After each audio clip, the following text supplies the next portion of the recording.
I stood near the punch table at my sister Madison's graduation party, quietly sipping from a cup and trying not to feel invisible. The whole event felt like a parade in her honor. Balloons, banners, even a photo wall with her face plastered across it. But what no one knew was that behind all that confetti was a story of betrayal, favoritism, and a secret that nearly cost me everything. Just 2 months earlier, I had been accepted into the university of my dreams. Full scholarship, academic honors, and a rare mentorship program that only took to students nationwide. I worked for it. I stayed up until 3 a.m. every night since junior year. I took jobs tutoring kids, cleaned bathrooms at the local diner to pay for prep materials, all without my parents' help. But when I told them the news, expecting at least a proud smile, my dad's expression didn't budge. My mom pursed her lips. Then, with a tone that made my stomach sink, she said, "That would be better used on Madison. She deserves a future." I laughed. I actually laughed because I thought they were joking. They weren't. They wanted me to give my scholarship spot to Madison, who had been rejected from every major college she applied to and barely scraped through community college with her attendance. I tried to explain to them that scholarships don't work that way, that it was mine, tied to my application, my merit.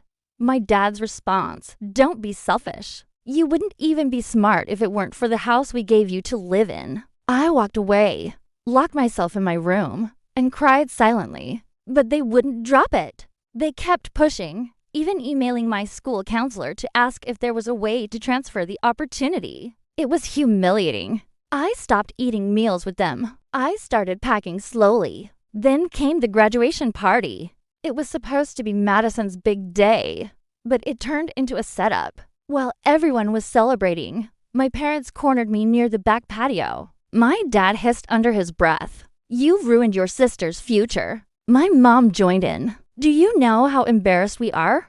We told everyone Madison was going to that university." I tried to walk away. My mom grabbed my wrist. My dad slapped the drink out of my hand. I told them to back off, but Madison hadn't noticed. She walked over, dramatically placing herself between me and them, and began crying. "You always make everything about you," she sobbed in front of a crowd. I just wanted one day to feel like I mattered. Gasps, whispers, eyes on me. Before I could speak, my dad slapped me in front of everyone. There was a gasp, then silence, and then I smiled. Not because I wasn't hurting. I was. I felt like the wind had been knocked out of me, but because I had already made up my mind. I was done waiting for their approval. I was done being the disposable daughter. They didn't know it yet, but everything they celebrated that day, the decorations, the venue, even the speakers had been partially paid for by me through a business I had been quietly building. For the past 2 years, they thought I was just tutoring. What I was really doing was investing. And that campus, they were dying for Madison to attend. Let's just say I had already made a phone call. They beat me at a party meant to humiliate me into surrender. But they had no idea what I was about to take back. The morning after the party, my cheek still stung from my father's slap. I stood in the mirror, staring at the light bruise blooming like a warning across my skin. I thought of all the times I'd stayed silent, all the events I let them ignore me in. Birthdays forgotten, achievements mocked. She's just book smart. My mom used to laugh in front of relatives. Doesn't know how to be a real woman like Madison. And Madison, she played it perfectly. The sweet, spoiled actress with a matching outfit for every excuse. But what they didn't know was this. I had stopped needing their validation the day I built my first app. Yes, an app. It started as a side project during sophomore year, built to help track scholarship deadlines for underprivileged students. Then it grew. I added AI, functions, links to student housing, part-time jobs. I sold the concept to a rising edtech incubator for a small stake and kept equity in the platform. Quietly over time, the value ballooned. When I graduated high school, I wasn't just valedictorian. I was the founder of a startup used by over 20,000 students. They didn't know because they never asked. And the irony, the university I got the scholarship from, the one they wanted to send Madison to in my place, had just finalized a new expansion project, a startup founder program, one I was invited to help lead not as a student, as an investor. But I wanted to make this personal. I didn't want revenge in secret. I wanted them to feel it. So I dressed in all black, tied my hair back, and returned home with a smile they didn't trust. The house was silent when I walked in until I heard Madison's voice echoing from the living room. She's so dramatic. She groaned to my mother. She got hit? Big deal. I'd get hit too if I were that selfish. I stepped in and said, calm as ice, I'm transferring to the East Coast next week. Thought you'd like to know. My mother sneered, running away now. I sat down across from her. Number expanding. She frowned. Expanding what? My company and my ownership in the campus Madison thought she was going to. That got their attention. My dad stood up. What the hell are you talking about? I reached into my bag and slid the paperwork across the table. Your daughter, me, just bought one of the buildings on that university's expansion strip. The name on the building, mine, the program your little princess wanted to enter. I'll be reviewing applications for it. Madison's jaw dropped. My mother looked like she'd swallowed glass.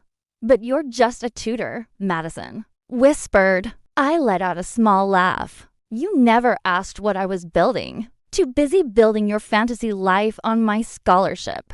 My father reached for the papers. You're bluffing. I showed them the photos. The ribbon cutting I'd be attending next week. The email with my name listed as honorary donor. The building plaque being engraved as we spoke.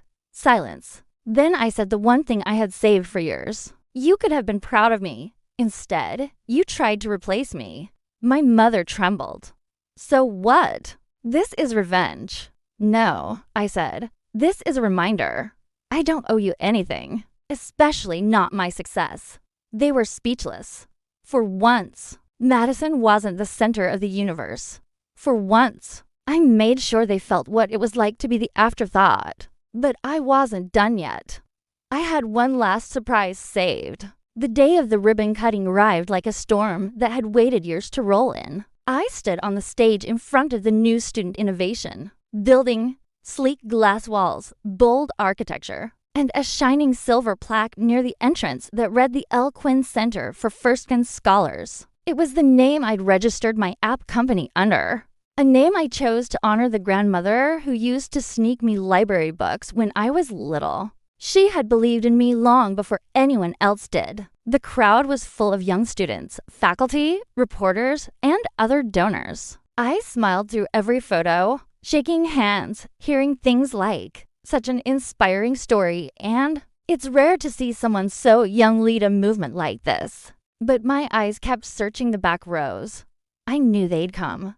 I had made sure of it. See, a few weeks earlier, I had anonymously mailed an invite to my parents. The letter came with VIP passes, valet instructions, and a letter that simply said, "Come see what your mistake built." I wanted them to come to see what they threw away. And they did. They arrived late, of course. Just as the final speeches began, my mother wore her usual pearls and pretty face. My father had on his stiff old suit, slightly faded at the edges. Madison trailed behind them, glued to her phone until she looked up and saw my face on a digital banner. Across the side of the building, she stopped walking. I stepped up to the microphone. I could feel the heat of their stares like sunlight through glass.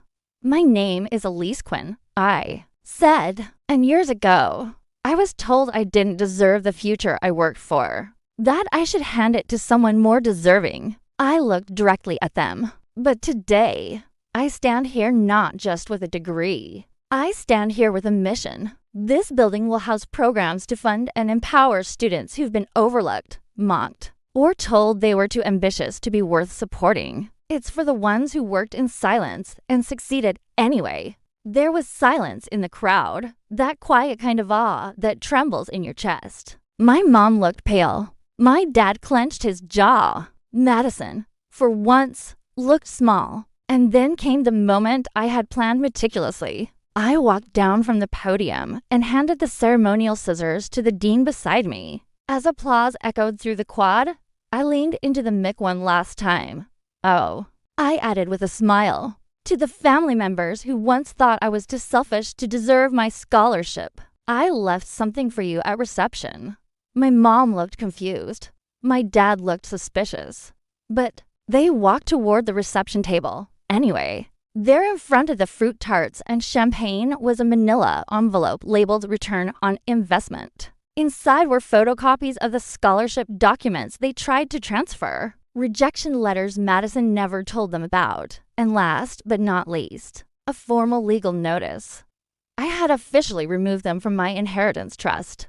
I wasn't just showing them who I had become. I was cutting off any chance for them to benefit from it. They had sold my dignity for Madison's tuition. Now I had bought something bigger and made sure their names were nowhere near it. But the final twist? I approached Madison privately after the event. She stood alone near a flower arrangement, still processing everything. You know, I said softly, "It didn't have to be this way." She blinked. "What do you mean? You could have had a role in this. You could have supported me. I tried for years." She looked down. "I just thought they'd only love me if I outshined you." "That's the thing," I whispered.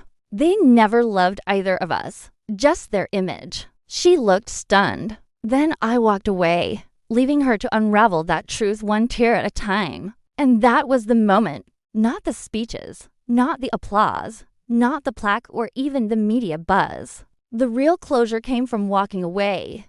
Not bitter, not broken, but brilliant. Owning the room they once kicked me out of. I didn't scream. I didn't fight.